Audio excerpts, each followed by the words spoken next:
3, 2, 1. My boy, we don't see each other much. My boy, we don't see each other much. It'll take some time, but somewhere down the line we won't be alone. My boy, we don't see each other much. Fucking hell. Oh, beautiful. We did it. We kind of did it. So, Alright. I think... And it kind of slowly started destroying your mind. Yeah. It went weird on my end as well. Oh well. We tried. Beautiful. We tried. Alright. Okay. Should we get on to our topics of discussion? Well, let's just tell whoever probably ever watches what we're doing. Okay, we'll get some audience self-awareness Okay. on the line. Yeah, even though we don't actually have an audience. No. We're our own audience. We are. It's just like that Shakespeare quote about like the world's a stage and we're just the actors in it, or that Modest Mouse song. All those people you knew were the actors. They were the actors. They were. Just get into the topic and movies and fucking bullshit. Yeah, I think because we started with My Boy, I think we should just go. I was thinking like we've done it before, but I think just track by track for Twin Fantasy. Oh, dude! Well, I've said that thing so many times now. I can probably like. And I also want to talk about. Well, let's start with music then. Okay. Yep. All right. I'll just grab my CD copy because I feel patrician for having it because your vinyl version only has like the new recording. It doesn't have the OG 2011. I think it does. Does it? I think it's so. What I kind of gather is it's a double-sided thing. Okay. So what I think is you have My Boy. Yeah. Well, actually, I don't know. It might be the single, but it's Mirror to Mirror, and it says on the other one, Face to Face. So I don't know. I don't know. Yeah, it just says double LP feet. I looked on the JB Hi-Fi store, and it was like, oh yeah, Twin Fantasy. It has the original 2011, then it's got the 2016 on the CD. But then it just says double LP features the new recordings only. I don't know how you could fit like 2 hours worth. No, I cocked myself. You fucked yourself over hard, but it does look it's shrine tier. It is quite nice. I do like it. I like having the LP. It is very nice. Well, then, should we talk about why we like Car Seat Headrests? I think we should. I think we should. Why it's like a queer rock icon coming around, and I know you in the rock genre, because there's not many queer. No, there is not. Breakup, unless there are that I haven't known about. I am not. I don't think I'm aware of any of them. Maybe it's my own ignorance, though. My own sheer. Maybe it is. Like, I don't personally go out and say like, I'm looking for some homosexual, nice indie rock music. Where can I look? Well, I mean, the fact that you have to look for it shows like how maybe like, wow. Yes. Oh, God. Anyway. Okay. Moving on. Moving on. Okay. All right. I love it to death. I've heard it a few times now. Mm-hmm.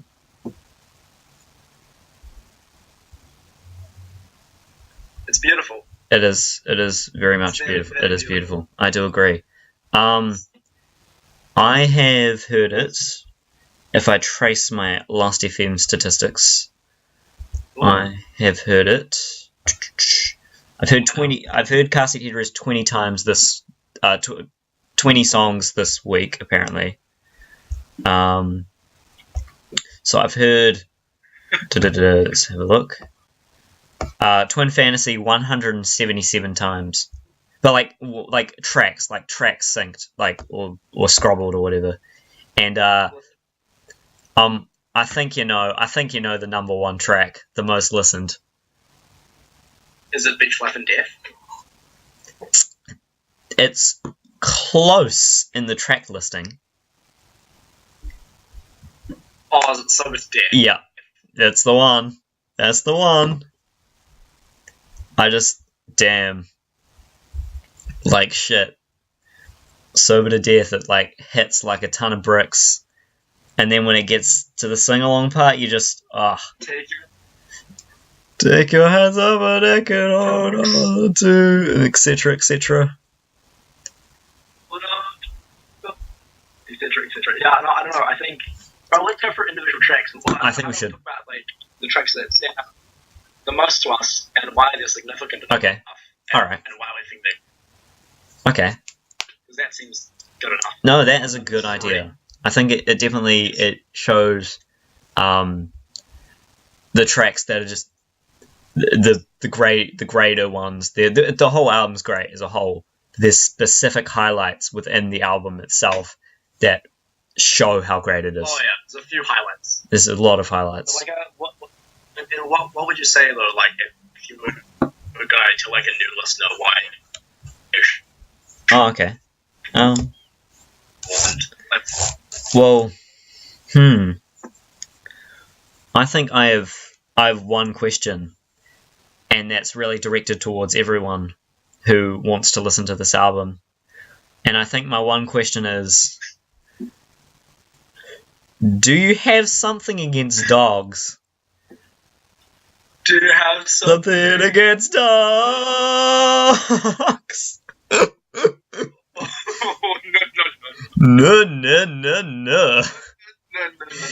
So, yeah. Do you have something against dogs? Because, I mean, if you have something against dogs, don't listen to it. But you can anyway. I'm not.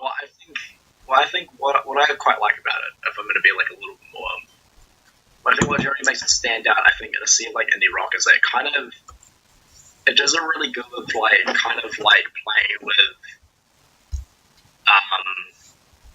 like, I don't know, like, I like that idea, like, the thematic of, like, you know, like, your lover, you know, like, you become them as, it's like, like, they almost mirror reflection to you as the creator. Like, particularly the lyric of Beach Life and Death about, like, I want to tear your face off. Oh, yeah, I want to cut your face to my face. Like, it's weird, like, I don't know, like, being, like, obsessively in love with someone, you're like, oh. Yeah. And I don't know, like, you know, you kind of, like, suddenly see yourself become or you want to see yourself become the reflection of your lover. And I think it does a good job of that, and just the idea of, like, I don't know, it's quite, like, retrospective. It is very retrospective. It's very nostalgic, and, like, I like how it plays almost, like with particularly, like, cliches of kind of, like, indie rock tropes. Like, it's very much, like, knows its influences. Yeah, it's like, very... away from that. I think that's where a lot of my praise also lies, is just the fact that it's so self-aware. Yeah. Like, specifically in Beach Life and Death, I'm going to get the lyrics out and quote it directly. In Beach Life and Death, where it's like, I wrote beach death when I thought you were taken, I wrote beach funeral when I knew you were taken, I wrote beach fags. It wasn't about you, but it could have been you. It's interesting how it's a reference back to his numbered albums. Oh yeah. Like, and it showed they're like it's very, he's very in his own sphere in the relationship, looking back on it. But I mean, he sees it from both point of views, but also he just kind of crafts it in a way where it's just relatable in every aspect.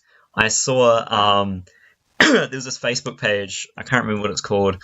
The admin on it looks like Will Toledo, and it was like this meme, and it's like uses sober to death to refer to their relationship unironically, we're like, I mean, sober to death. Ugh. Oh, it's the perfect train wreck of a love song. It really is. It honestly is. Like, I also love like almost the self-awareness too. Like when you get like a track like Bodies, particularly where tracks like like just want to put your hands around someone and then like yes, where it's like, oh my god, so fucking romantic. I apologize. I apologize. Like yeah, but maybe that also makes it like it's also quite self-indulgent. I think as well, which is yeah. Very self-indulgent things. Like I can understand, like maybe if like it comes off as a little pretentious, because like it is really self-indulgent. Like like it kind of like adds to the relatability of it. I think it does as well because it becomes it comes from a very personal point of view. It's very There's a lot of lines that are like I guess you wouldn't necessarily understand. Yeah, because Like, because like they, I don't know, like it does directly feel like he's, and that's why I actually quite like how like if we're gonna compare it to the 2011 version of the album, by kind of like making it a little bit less directly personal, it makes it stand out and make it more widely appealing to like a general audience, so you can almost like self-insert your own experience to it, make it like a little bit more impactful. Yeah. Like, but it still has those like vulnerabilities of like it's just confused. It's just a beautiful confused album about a poor dude that's like, and I love that line. I never came out to my friends. We're all on Skype. Awfully ironic considering the application of which we are using to record this. Oh yes. And I'm drinking a fine red wine as we speak. So. Well, I wish I had a red goddamn wine. We're getting close to coming out. Coming out of the closet. Well, I don't know. Well, I love that too about like like it feels confused and like a mess, an awkward mess because of like the fact that he's a homosexual male, like like just don't know how to express that. And I think like but like it's like it reminds me of like Call Me by Your Name. That seems like it's a story beyond. Yeah, that's going to be discussed. It also reminds me. Did you end up watching Lady Bird? Nah, I haven't seen it yet. Okay, all right. I was gonna chuck in a little thing there, but because since you haven't seen it, I'll leave it. I hear my phone like just ringing. Yeah, I'm hearing so many ding dongs. It's amazing. It's crazy. It's just my friends. Yeah, friends. I have friends. Yeah, I think I have friends from what I can recall within my past experiences. I'll mute my phone for like an hour. I'll mute like my group chats for like an hour. Yeah, that's a good idea. It's definitely the amount of time in which we prolong. Let's go for individual tracks. Let's go for like 5 tracks that stand out, particularly for us, that we like really enjoy. Yeah. Okay. Do you want to start? I mean, it's a 10-track album. I mean, it is a 10-track album. If I were to, actually, I think to start, I think we should lay it forward between each of us and say which version we prefer. Oh, that's a good idea. And explain why. Personally...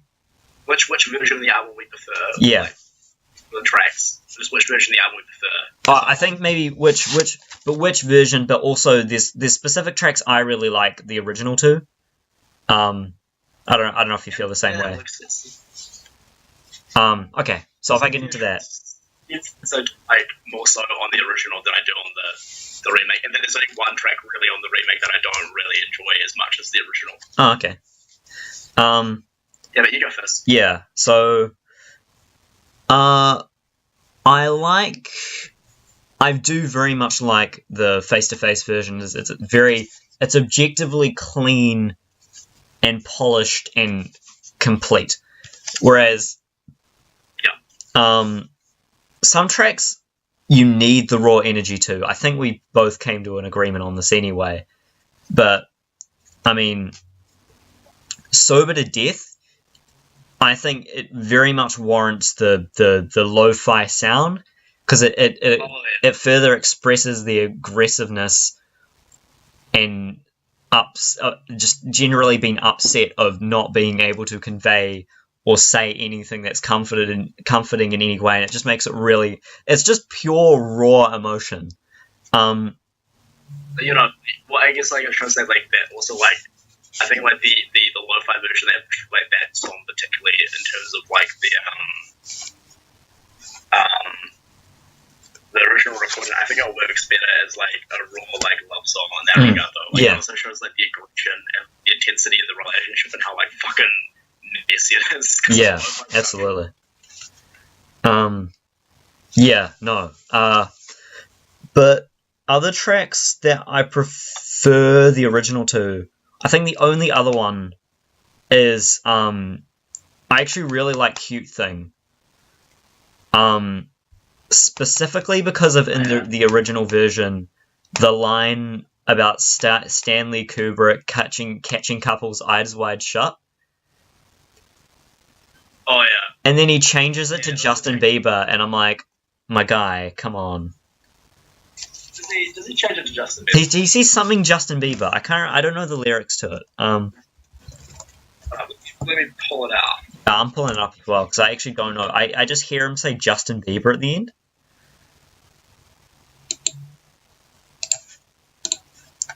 And I'm like, okay, I don't know. I haven't properly heard it, but... No, he makes a reference to Anna Ning. Oh, yeah. No, that's... Which is Isn't that... Oh, no, maybe it is. It's a Cute Thing. Oh, it must be Cute Thing. He makes a reference to yeah, They Might Be Giants and a Ning, but he just changes the reference from Stanley Kubrick film to Anna Ning, which is I'm pretty sure it's trying to make it's a song from Ivy Giants. He just changes it. Yeah, I actually heard it the other day because I was listening to Cute Thing and I was like, Anna Ning, what is that? And then I looked it up and I was like, oh, They Might Be Giants. Oh, and then I listened to it and I was like, damn, it's a good song. But yeah, he doesn't make a reference to Justin Bieber. Okay, I thought maybe I just completely misheard it and thought of Justin Bieber while I was listening to it. I do like the original Cute Thing a lot though. Although I quite like the remake, particularly like in terms of instrumentation, like how the song kind of like comes together, and I love that "I Am Love" part. Oh, absolutely. And I think everything just feels grander and like in scheme on the original. Oh, sorry, on the remake opposed to the original. Like I think.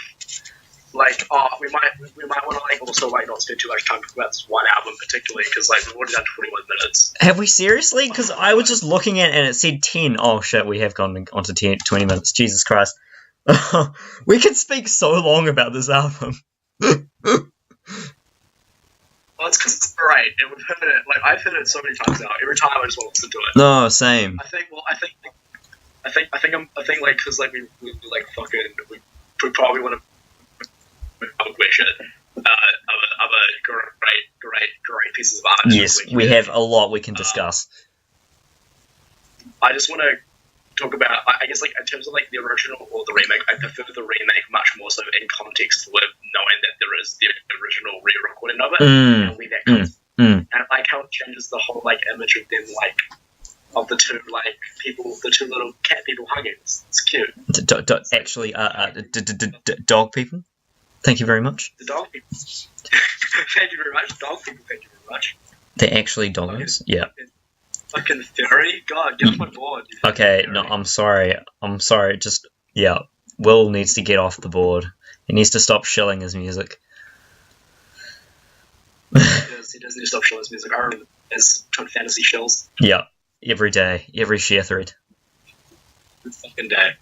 Until he got that record deal and maintains it denial. Yeah, 4chan made Will Toledo. Style. Fucking Will Toledo. But yeah. Talk briefly about my favorite song on the album, particularly. I love Famous Prophets so much. I actually listened to it again this morning. Yeah. Like I love how it kind of, like I love like how it like draws every idea and theme dramatically back together. And I love the repeat of like My Boy through the last 3 tracks, particularly used over and over again. Stop smoking. I love you. Oh yeah. Keep smoking. Sorry. Yeah. Stop smoking. Um. Okay. And High to Death. Yeah, High to Death is quite nice. I love Famous Props. I just love that bass line that like brings you into the song, and then just the line "Apologies to future me's and yous." Like, I have it's just like it adds. It's such a cinematic experience. Yeah. I think we want to. I want to note. We've discussed it, but just the writing and the way in which Will is just very talented in showing and not telling. Yeah. Specifically, the "you and me won't be alone" and "the ocean washed over your grave," just singular like sentences or just short sentences have so just the visual context. Just thinking about it is just so cinematic and visually amazing. I think that's why it's so cinematic. Because like you think of like a film is all about like really showing and not necessarily saying to you like scales like for instrumentation or stuff like that. It's very visual, yeah, very visual, which is interesting. And even like in terms of like showing, like it shows the side of the narrative through Beach Life and Death with like the guitar riff and everything. Yeah, and I'm sure it's like the franticness and the phoneticness of that wanted to be in that relationship to some extent, and like the drum ends, and then how like breaks into parts, like actually how things kind of like came together. Yeah, like like I find like that line, "we wanted to be human," like it just does that confusion of being like homosexual. Well, yeah. Also, yeah, no, I was thinking about that the other day. I was like, it's interesting how it starts with the concept of not being human, but then it unravels and they slowly start becoming human. In a way? I think there's just like an idea of like accepting. Yeah. Kind of like that idea that it's like kind of each other in this sexuality throughout the right of It's kind of sweet. It's really sweet. It's like it's almost like a movie that we'll talk about like X of Gas. Yes. Because it's fucking amazing. Yeah. And I want to see it again so badly. Yes. Because I loved it. Mm-hmm. And so yeah, but like I don't know, it's just such a beautiful like coming of age. So like a young boy falling in love with a man, another boy, and they I don't know, it's very personal, very introspective. It's like it makes sense. It's really sweet. It is very sweet and sincere. Like the Famous Prophets, were like it kind of breaks down to that, and it's like when he's like that reflection, when the mirror breaks, I wouldn't miss it for the world. Is that the one you mean, or? Yeah. I wouldn't miss it for the world. So, yeah, that part of the actual flag stuff. What happens when you touch it? What happens when you touch it? What happens to you? And then that line, kind of about like just like being like, oh, well, okay, that weird like the little insert, the sample that kind of talks about like the idea of lovers, yeah. Love, and instead of like not experiencing it. That's really sweet. It's really sweet and sincere album, I reckon. And then I haven't looked at the sun before, so it's just the perfect closer. Yeah, well, I've seen a few reviews for it now. Okay. My favorite, I reckon Anthony Fantano probably gave it. Like I saw RTTV's one. He really disliked the long tracks, like the really long songs. Like Beach Life and Death and Lost Prophets. Oh, Famous Prophets, sorry. He didn't like the closing track. And a few other reviewers I'd say, and like I understand I can understand wanting to see new material from Car Seat Headrest as a band. And I don't know, I'm kind of glad that they did go back anyway to go to Twin Fantasy again, because I don't know, it feels kind of really complete now, because I don't know, I heard the original Twin Fantasy when it first, I don't know, I started seeing it on mute much more. Yeah. And not really liking it. Wasn't me that downloaded it first, and then... Yeah, I downloaded it, and then I kind of found it on the computer and put it on my iPod and had listened to it. Yeah. And I don't know, it isn't, it's not the nicest thing in the world to listen to, it's pretty rough. It's very choppy. And Will explicitly claims that, it was unfinished. It was actually unfinished. Well, even from, when he first released it, he had been, making little edits to it throughout the whole time, wanting to make it perfect. It wasn't, a random thing. And so it's kind of nice that, I don't know, they did go back to it. And I think it's cool in regards, I don't know, there's a lot of bands that make material that, But like even movies, like the thing of movies, like there's heaps of movies that I'd love to see like try it again, you know, like so they could like fix certain things. Like not everything needs this, and I don't think everyone should do this. I think it's a terrible idea. No, I would disagree in some regard. Like I don't think everything needs to be done again. I don't know. I just think like this particular album, like there was a sentimental reason, and it was why he wanted Yeah. It wasn't like a big profit thing. Like he'd been doing it for a long time. Yeah. And it makes sense, like, just looking back on it. It's like, oh, okay. Well, it feels like a lot of his early Car Seat Headrest just feels like demos. Yeah. Well, that's why I think in Teens of Style, a lot of stuff that was on My Back Is Killing Me, Baby is also on Teens of Style. Oh, yeah. Well, it's just like there's a bunch of shit that just, like, a lot of early Car Seat Headrest are just demos. Yeah. That's what I argue. Like, I think, like, I like looking at Twin Fantasy as like a demo, and then this version might be the completed version, but like it comes with the demo. Yeah, definitely. Because a lot of like poems and like writings go through those procedures of like, you know, the first like, you know, drafts and shit, and going over again and again and again. Yeah. Even watching them play live, like he's always like changing lyrics and going for different things, and like, you know, trying to like early ones before the actual completed release, like always changing shit around for the song particularly. Like adding lyrics and shit. So it's kind of nice that, like, I don't know, there's now a version of the album that you can actually say it's like the official, like, version of it. It's official. It's good stuff. Yeah, I don't know, I love it. I think it's like a beautiful album. I think I reckon, like, if you're not, like, I don't know, like, it's genuine, like, it's like just genuine, like, kind of like rock music to some extent. Like, it's got a very, like, Nirvana kind of, like, you know, really grungy kind of vibe to it. Oh, yeah, definitely. Like, yeah. It's kind of like, so it's like kind of if you're into like that kind of stuff, like if you're into Nirvana, early grunge and stuff like that, checking out Car Seat Headrest is cool in that regard. It's like they so new. And then even when you're just like into lo-fi bands like Modest Mouse, Duster, really anything on K Records, I think. I wouldn't say Modest Mouse. Not really. Or maybe like Guided by Voices and stuff like that. Oh yeah, I haven't heard that much of Guided by Voices, so I wouldn't know. Well, they're just a really nice power pop lo-fi rock band, basically. Oh, okay. Indie rock, Car Seat Headrest. Sorry, and Guided by Voices are like they're interesting. Yeah. Yeah, no, it's a good album. I love it. I recommend checking it out. Do we want to like rate it, or do we just want to just leave it at that? Nah, we don't need to. I don't think it needs a rating. I think we've praised it enough for about half an hour. So yeah, exactly half an hour. So if that doesn't mean it's good, I don't know what doesn't. Also, like on the topic of music, just another few artists that are really cool that I recommend checking out. Mm-hmm. In terms of like, so like I've been listening to Brockhampton a little bit more. Yeah. But I was thinking of getting into Brockhampton as well. Yeah. I don't really have much to particularly say in terms of Brockhampton in regards to the fact like I haven't really I listened to the Separation Strategies and I love them. But I think like in terms of queer artists that you've seen coming out now, there's been this really cool like. I don't know, it's just kind of nice to see like a lot of like these passionate and sentimental like things from like that particular community.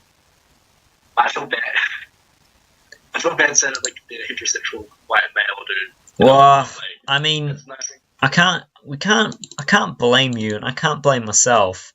I can't blame biology. That's a good point. I was born a white male. Crucify me. Anyway, yeah. A white heterosexual male. Let me add that adjective on there. It's kind of nice seeing these things come out that like are quite genuinely sincere and that like, kind of paint like at least tabooey. Does that make sense? Like I don't know. Like, they definitely show that confusion, but they also show like it's just fine. I like that. Yeah. Like, Call Me by Your Name, and I think with those really nice, like they've got like a really nice political message from a lot of their music, like and how you should just treat people. And I think it's really good for like a young generation to really listen to in that regard. I'm quite glad that they're getting that popularity.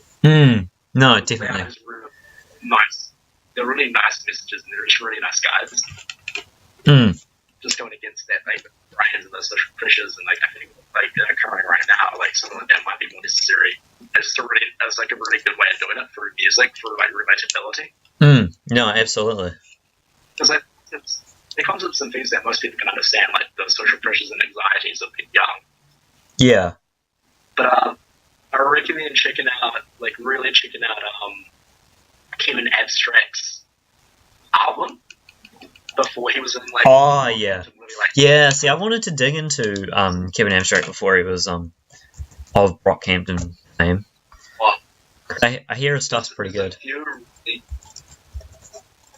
It's like, I don't think it's like, as a whole, it's like a little jaded and messy. There's a few tracks that are like really, like, they're not as like sad. Like, there's a few tracks that are like bad, but as a, like, there's a few really fucking standout tracks, and it's gonna be like, I think the opening track Empty is probably like, it's fucking great. It's got such a great hook. It's got such great like vocal deliveries, and even like the lyricism's like really on point, and like you really feel like the anxiety that comes with being in this relationship that he's in, and like the social pressures that does a good job of like setting up this narrative in the context of the song. It's really cool, and like the beat and the piano and the background is fucking it's ecstatic. Just to clarify, are you talking about American Boyfriend? Yeah, I'm talking about American Boyfriend from Ken F's. Yeah. I just love the line. I love the chorus, which is like, I'll be right outside your door tonight. It's great. It's amazing. Brockhampton are good. I rate Brockhampton. Yeah, no, I rate him pretty high. Actually, no, that reminds me, I was going to say, the other day when I was on the bus from uni, I heard this guy listening to, like, Brockhampton behind me on, like, one of the seats, so I, like, turned at him, I turned around, I stared him straight in the face, and I just nodded. It's so good. It is amazing.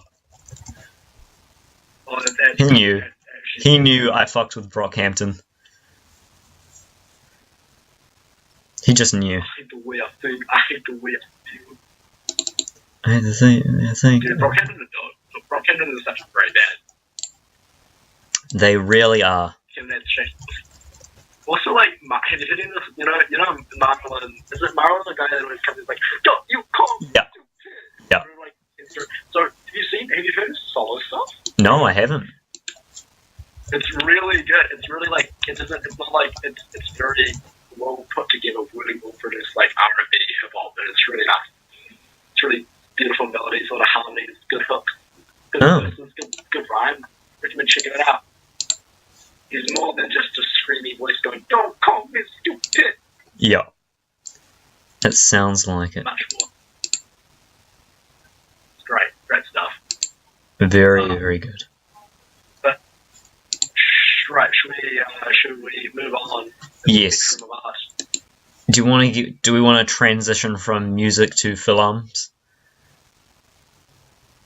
Films, the films. Yeah, sure. As Slavoj Žižek says. Okay. I think since we kind of we just ended musically with Brockhampton, I want to say we might as well dip into Moonlight. Oh yeah, let's get into Moonlight. Right. Yeah, Moonlight was a movie that came out in 2011. Was it? No, it couldn't. No, whoa, 2011. It's like 2016, I believe. Oh. Whoa. 2016. Yeah. So 5 years. It won an Oscar, and it's yeah. It's a good movie though. Like, it's not a bad movie. No. Like, it's yeah. like so Moonlight, it's kind of like different arcs following a young black African American kid who's like living in a really shit environment, really shit. He's pimped on, he's bullied. His mum is a junkie, and it's awful. He's just this really good, really lovely guy, and he's got a lot of social pressures trying to pull him apart. And it's about kind of like a coming age story about homosexuality, but if anything, it's more like a social message about I don't know, just about almost like forgiveness. You know, that your conditioning doesn't necessarily have to define who you are. You know, and there's a lot of power, and it's very much like in celebration of, like, you know, I guess the idea that, you know, there's these big guys and, you know, the vulnerabilities, but also, like, I don't know, a lot of, like, black social commentary. And it's really well done. The social commentary in the movie is, like, really well done, and the social messages are very, very lovely, very important aspects that needed to probably be touched upon. like especially the anxieties and the anxious and the impression being like a young black youth in that kind of setting environment and like feeling like the weight of the situation, like what you're brought up into. Really important, particularly for like, I don't know, people like myself that don't really see that. Just see that kind of like less. But it's really good. The first act's probably one of the most powerful things I've ever seen in a fucking film. No, I agree. I think definitely I still hold the opinion that the first act is probably the greatest out of the three. Because it's very, very well developed.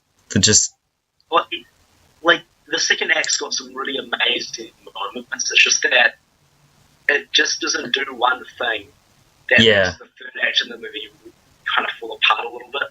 Like, the message is still relevant and it still does a good job of expressing that. It's just, it doesn't feel as impactful because of particularly not spending enough time with like a certain, well, I don't know, we can spoil it, right? I think we might as well like spoil it. Like, if anyone's really listened to him, they can just skip, or we can give a time signature of the one person that sits down and listens to the stupid thing that's just us rambling. Yeah, it is. It's very rambling. It's very rambly. What bit are you talking about? Let's talk about like the fucking amazing first actress and like a little detail. All right. It shows the development of him like when he's young, he's growing up. The bullshit that happens. It's great. You get to see him in the environment, setting, and all the things going against him. But it's beautiful the relationship that he builds with the drug dealer.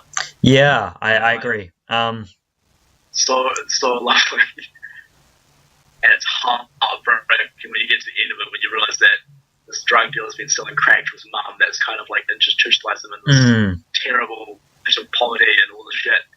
And you see the guilt. Just that last shot before it changes into like the second scene with the guilt on his face. Yeah. Standing there was so well done. It hurts. Yeah, no, absolutely. No, I agree. It's such a good part. It's a tough watch at times. Yeah, it really is. Specifically, I think in the second act, where it's just like when they have that fling together, but it's not exactly a fling anyway because it was so heartfelt. It wasn't even a fling really though. That it kind of so the main character of the movie is gay. Yeah, I think. And it's he's kind of bullied of being homosexual. He's a bit uncomfortable about it, giving implied, but not like the main focus of the movie. No. Really. Yeah. And then the second part where it goes a little bit more into that in detail. It does. It further provides. Because they're both outside. Well, he's an outsider and he's a mate of his, and he's feeling those romantic feelings, and they kind of like get it on a little bit. They do. They do. And it's kind of cute. That it's a nice scene, but like I wish it built upon it. No, I agree. No, see, that's why I felt really underwhelmed when it just ends with them like cuddling, like at the end of the film, in the third act. It doesn't like feel like it's warranted that they need to see each other again. Yeah, it doesn't really. It doesn't spend enough time with them actually solely like developing an actual relationship to the point that when you get to that third act of the movie, like it's a sweet scene because you can understand. And I love the scene at the third act where he's talking to his mum and he's forgiving her. I thought that was really powerful, Oh yeah. And his life like hell. It's really well done. Because that was a terrible method of terrible. But like that's why it really sucks when you get to the last that particular like conversation, because it's an interesting conversation. It's really lovely. It kind of shows there are things and there are other options. It's tough, but it'll be okay sometime. Yeah. That's why it's kind of involved with the hugging. It's really nice. It's like you're not alone. Yeah, you and me won't be alone no more.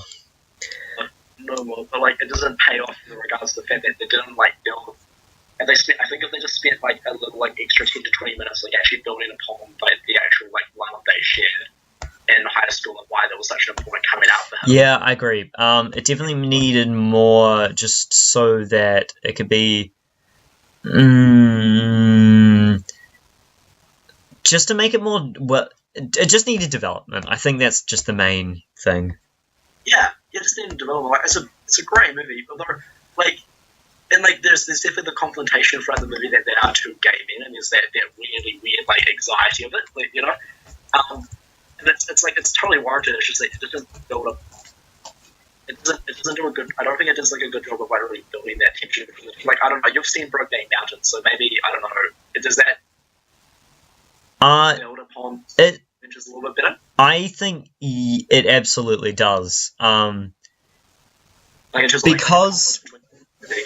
Comparing the two, actually, I find Brokeback Mountain is very stellar in terms of its development of both leads, because I think maybe actually just comparing to the two, the problem is with Moonlight, you only saw that character in the development as the reason as to why he feels the way he does in that second arc, in that brief moment in time, and then it's just time skipped and then goes straight to the third act, and he just does. They do what they do, but I think If I'm gonna go back a little bit to like the main social topics presented in Moonlight, actually, this is going to be music related, but actually, like Kevin Abstract's album, American Boyfriend. Yeah. He touches on like he actually does like a really good job of touching upon like those narrative ideas, you know, throughout the movie. But I think he does like a really good job of like making it more visual and more personal. Like he takes a lot of time to build up that relationship. Even like watching Brock Hampton's like videos about like the weird romance that he has as One Boy. Like he does a good job of like making like this relationship like really in love with this person, but like so conflicted and feeling guilty because of it. Like it does a much better job in that music as the musical narrative. Yeah. Then Moonlight does actually visually showing you, like it does a better job visually showing you through the, like, I know they're two different mediums, like not related at all, but I want to say like that's a better example of doing it. You know, like you feel the confliction. You know, it feels very cinematic in that regard too. Yeah, Moonlight's good. I love Moonlight. I think it's a really good movie. But there's just that one aspect that sucks. It's kind of like, oh no. Because then you get to the end, you're like, I love that. It was great. But then there's just the fact that it didn't build upon that relationship that really makes it doesn't lose social relevance at all. But it could have been like it's such a minor thing that could have made the movie like grandiose, amazing. Because the cinematography, everything about it. Oh no, it's visually stellar. Specifically, I'm just reminded of the bit in the train. No, it's not a train. It is a train, isn't it? The monorail? Oh, when he's going to the beach after he gets bullied because the kid punches his own. Oh, that scene's so heartbreaking. He gets. Oh, actually, the second arc of the movie's got some beautiful moments, like when he gets punched in the face by the bully. Yeah. He doesn't want to. He's forced by the guy that he loves to get punched in the face, and just. That scene where he's told to like tell him or something like that, and he tell the police, and he just feels that you can just see the anxiety in the program, because there's a lot more connotations in terms of the relationship between the two of them. Yeah, no. I reckon it would have been much more impactful. Like I don't think it's just as impactful the way it is, but like having it more built up for the relationship would have been so good. Yeah, that's the thing. It just needed so much of it. I think. Just going back to that whole Brokeback Mountain thing, there's quite a strong contrast in terms of the narrative, because the narrative follows both characters in Brokeback Mountain, whereas in contrast, Moonlight only follows one, and that may be where it, personally, I think it may fall flat in that way. Do you think it should? Yeah, well, I feel like it should. I think it should have probably spent more time to develop the two characters together in that second arc a little bit more. That's all. Yeah. Because I do think, I think in terms of the narrative of his mother's beautiful, really well done, and the gangster that he becomes it's like a father figure to him. I think it's lovely, really poetic, and just really lovely. That whole situation is so well done. And then the third act. It falls apart a little bit. There's a lot of really great moments. It's a great movie. Like, it's a solid movie. I recommend watching it. It's just like the relevance of the movie is so important. Like it does such a good job at expressing certain moments and certain scenes and building upon drama. The tension of the situation. The anxieties and the fears that come with being in those environments and settings. Yeah, no. It's just that romantic element is really needed to push a little bit more. Like you can feel like there's a little bit more. The movie had a little bit more it could have said. It didn't necessarily know how to do that without like. It didn't answer all the questions or the ideas that I think. It didn't neatly tie all the ideas together. Yes. Yeah. It was just I think the main word that and just kind of way in which it can improve is just development, just pure and simple. Yeah. Just development, like a little just bit, to sum up. Yeah, because I was talking to another guy about this before, about the movie particularly. Like, he loved Moonlight. Like, a lot of people that said, like, I love Moonlight. I think it's a great movie, and I'd probably see it again. Yeah, just that weird ending. Yeah. It's just the ending. Like, you don't feel.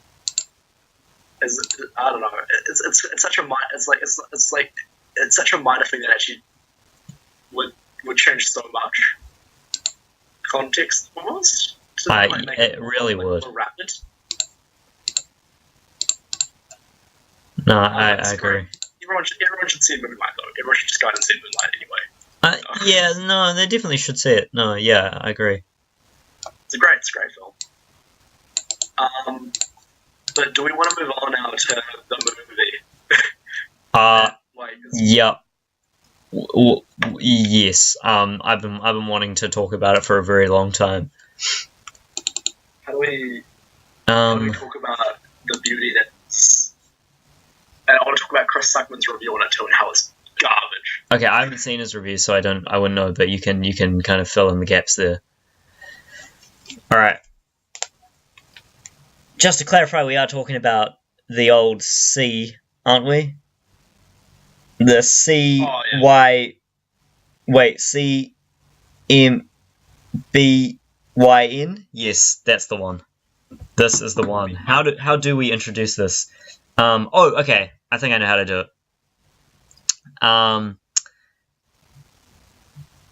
If this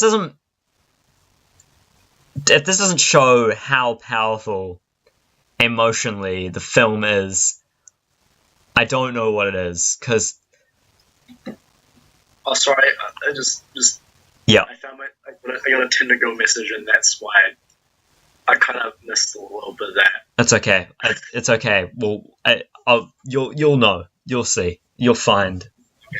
So we're talking about the movie that we both recently saw that we both just fell in love with. I actually saw it a couple of months ago, but yes. Okay. So good. Got asked. Finished watching the film. Lay down on the floor in the cinema, in the fetal position, trying to force tears into my eyes, because I'm not an overly emotional guy. Like, emotion it's there, but like it takes a while to get me going. It takes a bit to get me really. It takes a lot to get those waterworks moving, and like, if it just knowing that it came that close, just it really made me think like, shit, this actually just grabbed me by the heart and just gave it a nice, beautiful sound design kiss in the heart and on the lips and on the peach and not the peach, it was a plum. What was it? Anyway, and just like, I don't know, it was just so emotionally powerful. It is. It really is. It's like one of the most beautiful. It's such a well developed, well rounded love story where you genuinely feel that the feelings that both the characters have towards each other. It doesn't feel forced. It feels like very naturally, like Yeah. they just slowly start to fine with each other. They slowly start doing more things, and they just slowly, ever so slowly, start to fall in love. And then the scene where they kind of kiss for the first time, and then they're all, and then there's the awkward understand sexuality that's involved. It's just it's a beautiful It's movie. very, very beautiful. And also the philosophical ideas that it kind of also was. Yeah. Okay. I absolutely loved the Greek homoerotic undertones to it.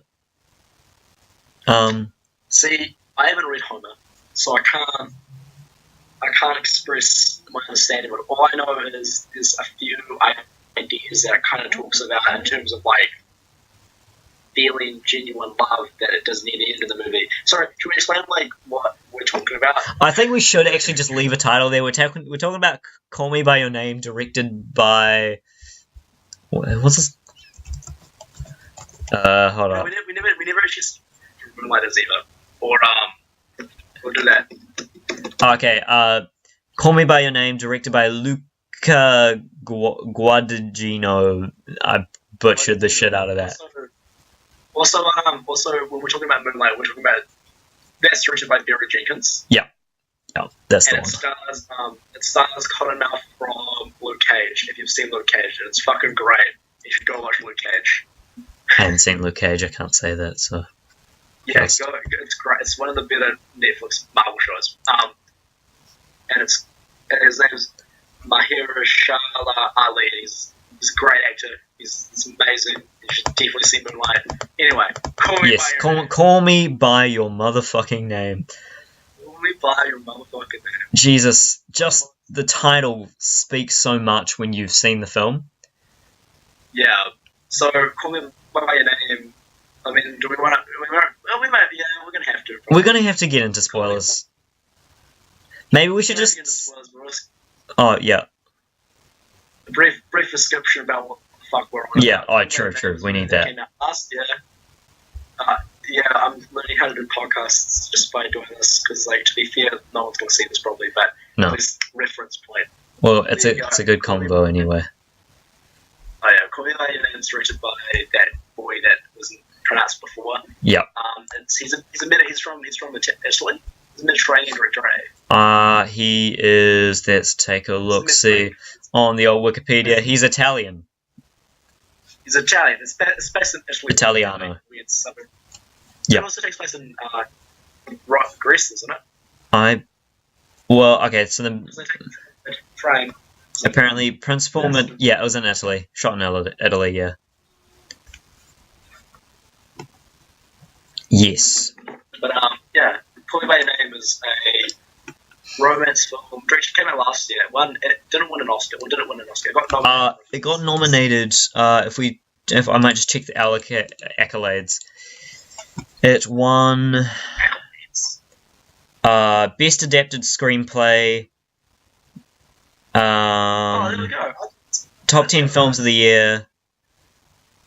The Robert R. Bobby McCurdy Memorial Breakthrough Artist Award. Best Actor for Timothy Chalamet. Oh yeah, my boy Timothy. Cutie boy. Yeah. Oh, okay. It won Film of the Year for Dorian Awards, and it won LGBTQ Film of the Year as well. Oh hell yeah! Oh, that's cool. I like that. It's great. It's fucking awesome. Such a good movie. But basically, it follows this. It takes place in Italy, and it kind of goes around. I think they go to see I don't know geography very well, but I think they do go to Greece or somewhere like that. I want to say they do as well. Yes. I feel like they did. I'm not too sure though. My geography is the worst. No, I'm awful with geography as well. But Mum and Dad are great at it. Yeah, we are. But basically, it follows this romance between these two characters, Elodie and Oliver. Oliver is an American who's come over to Italy to do some exploration of particularly They look at the anthropologists say the anthropologists. I think they are anthropologists. I want to say archaeologists. Yeah, no, they're archaeologists.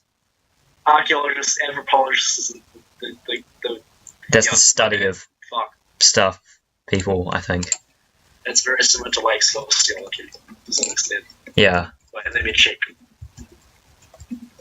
But basically, you know, he comes over and it basically shows their relationship kind of develop over time. And it's amazing. It's great. It is very, very good. And I highly, highly, highly recommend it if you want to see some very well developed, wholesomely crushing romance.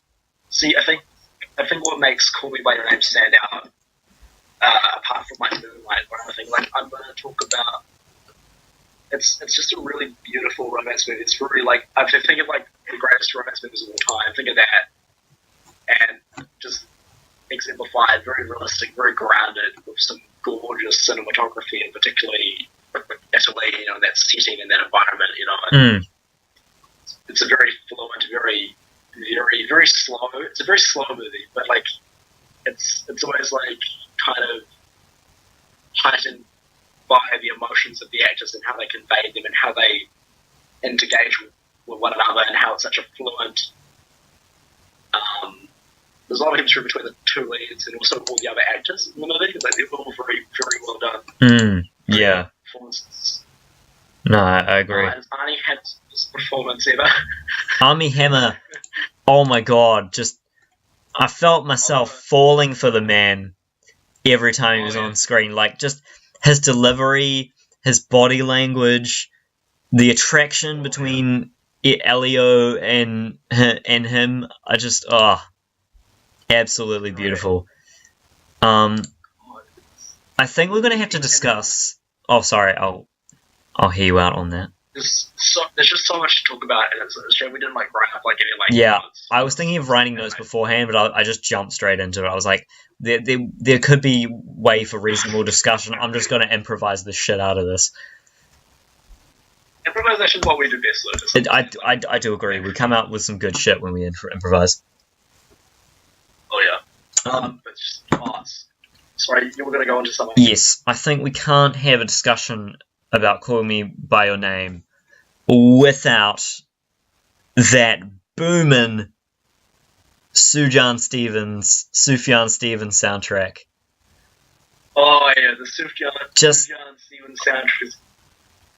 He also played that song, the Grammys, didn't he? I don't know, actually. I think he won Best Original Song for it as well. Mystery of Love's a gem from Sufjan Stevens. Personally, I find myself to be a fan of Visions of Gideon a lot more. Nah, I like the other one a bit more. Mystery of Love. It's romantic. Fair enough. But like, I don't know. Call Me by Your Name like takes. Apparently it's all shot on film, and they had to work with like terrible lighting and a bunch of other technical issues. Like there's no shot in that movie is like heavily digitalized or anything like that. Like it's all natural lighting too that they're working with. Oh, okay. And it's just such a gorgeous movie. Yeah. And then a lot of weird, very unorthodox like techniques used, but I think that stands out for the narrative is that I'm going to talk about a Chris Stuckman review for it because he gave it like he didn't hate the movie, but he liked it. But he was making his thing for it was that he wishes there was more like conflict between the two leads, like in terms of like coming out. But that's the beauty of the movie in that regard. Is like love is just a natural thing. You know, yeah, and actually, yes. And it even further reinforces that idea with it further reinforces that towards the climax of the film where he gives Elio's father gives that kind of speech to him. Yeah. That's the thing that one of the big underlining like philosophical messages in the Bible is like, you know, love is this genuine. Everyone necessarily will understand or necessarily has this concept of. It just happens at certain moments, and there are some feelings or emotions of love, like that can't really be defined by gender, sexuality. Well, yeah, because the love scene and everything in it transcended it. It transcended gender. It transcends. It transcends. And gender, sexuality. They're amazing. They're so well done, and like it's just such a positive. Like it's a sad movie. It's very heartbreaking when you see them like slowly when they have to grow apart. When they grow apart, yeah. But you see that relationship that they have is such a strong, important bond that they both grow from, and they're still quite genuinely in love with each other. It's such a natural thing. It just shows love as this natural, beautiful thing, and it's quite a positive message. Yeah, absolutely. It's a really lovely, positive message for all people. And it's beautiful. And I think Moonlight wanted to do. Moonlight doesn't necessarily touch on those ideas. You know, like, and I don't want to try. It's trying to do that. Okay. It kind of falters because it doesn't maybe stand it up. It just falls flat. Like it just really does. It feels like. I think one of the problem is also is like it's an art house movie, but it feels like there's been like some serious like maybe like tampering to some extent. Like the director was like had. So it was kind of chopped. It was chopped a bit. Yeah, I hate that because like if the movie was like maybe half an hour longer, it would, and like had a little bit more time to kind of like pad it out a bit more and really hone in on all this. But like as it stands, Moonlight's great. But I just Call Me by Your Name has become one of my favorite movies. No, same. So I want to watch it again so badly. No, I actually do really want to as well.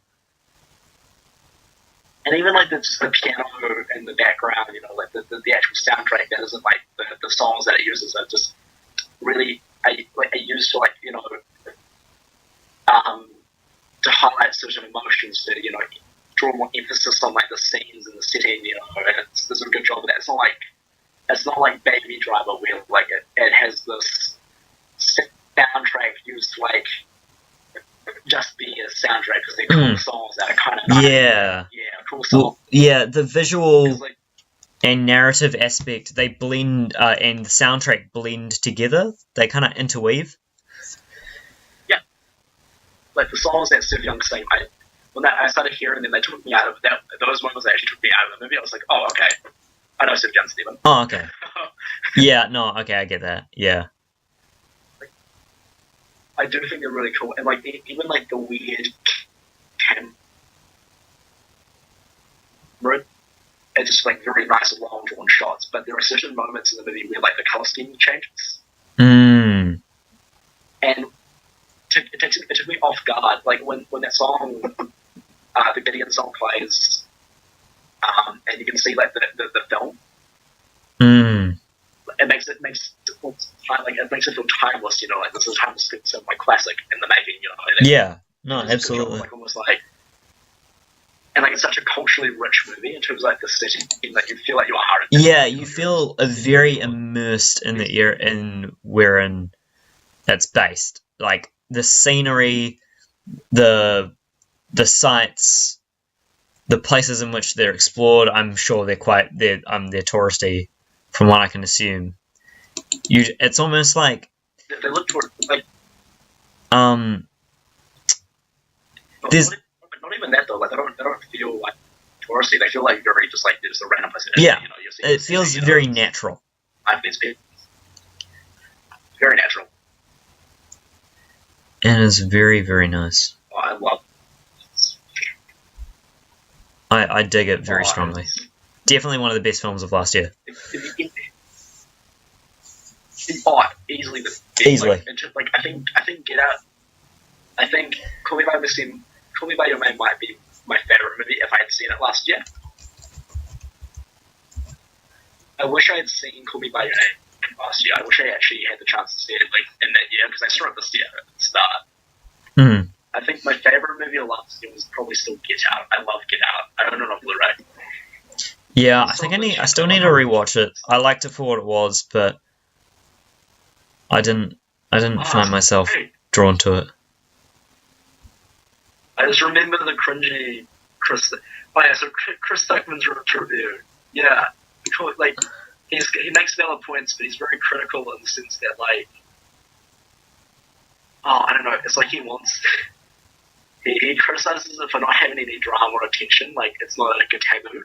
The relationship the two guys have is like it doesn't need to be a taboo. Like, it's such a bizarre stance he takes on it. He's got a few really weird reviews like that. Though. Like his review for Get Out's really bizarre. What was the one?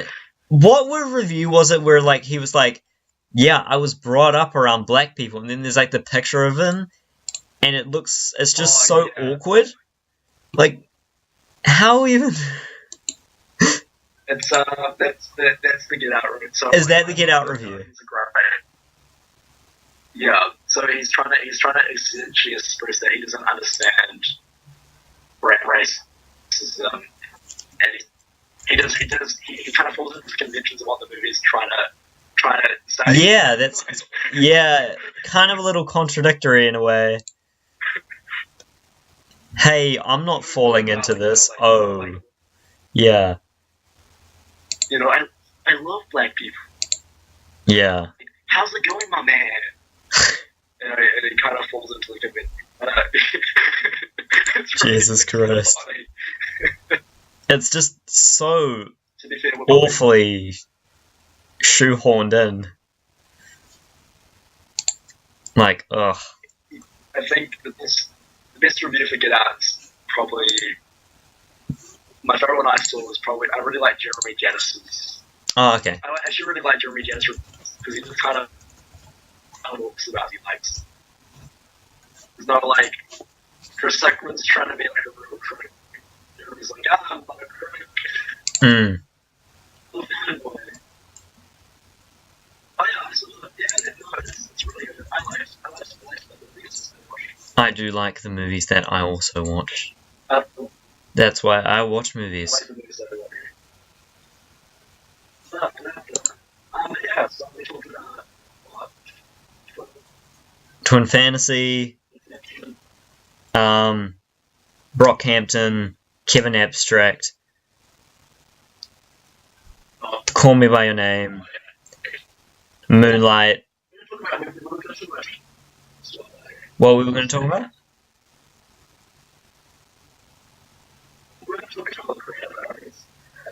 I don't think it's as relevant.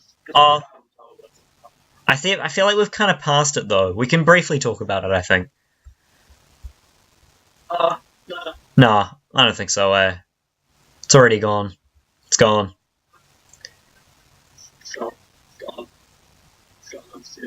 It's dead and gone.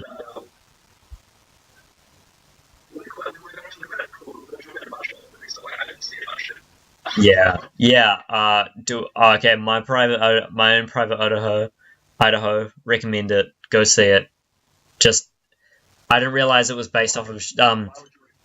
I would recommend it if you're a fan of English literature and like to see the interpretations that other people have, because I don't know if you know this, but it's based off of the Henry IV series, written by William Shakespeare. Really? Oh, that's okay. And the dialogue is extremely Shakespearean. Is it personally funny? Is it kind of based around relationships that it's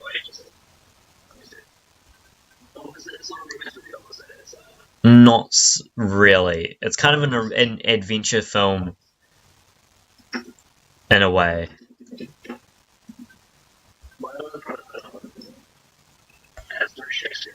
It's very Shakespearean. It says it loosely based on Shakespeare's Henry IV. Yeah, boy. Absolutely.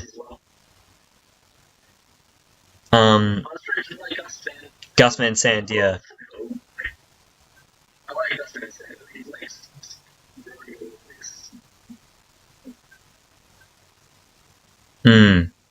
He's very, yeah. He makes some very obscure films, and then he makes some well-known films. It's interesting. He decides. He's a bit, yeah. He is. Yeah.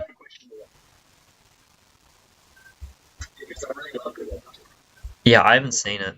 I need to give it a watch.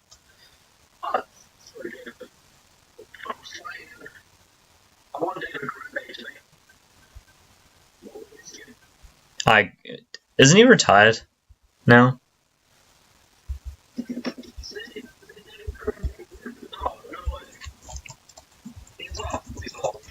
He's an old boy. Oh yeah, I was like, what the fuck? I just heard about. Was it yesterday? Yeah. I was like, shit, what? Yeah, it was yesterday.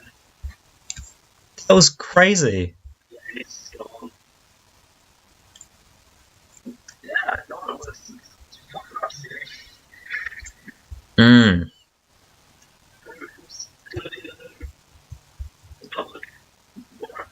We don't. Who's the new public science guy? It's definitely not Bill Nye. It can't be Bill Nye. You think it'll be Neil deGrasse Tyson?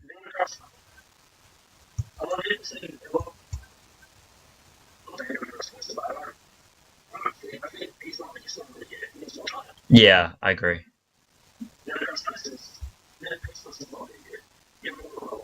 He'll get there. He's got to build his way up.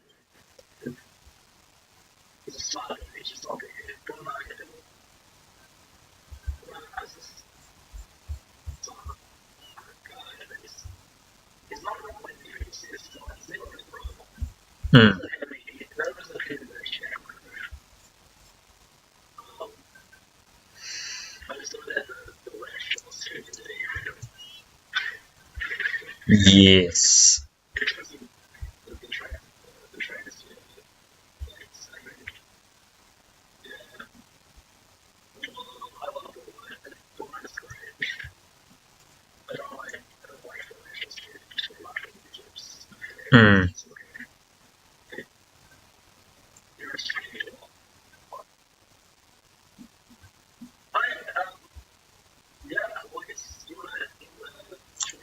We might as well. We've gone through our ideas. Huh? I did enjoy it as well. How do we want to sign this off? Is there a way we want to do this? Did the sun in so long? I haven't looked at the sun. I haven't looked at the sun. Yeah. I don't know the lyrics to that. Sin, they're just too. Look at the sun. I haven't looked at the sun. It's so long. Okay, cool. Salutations. Yeah. Goodbye.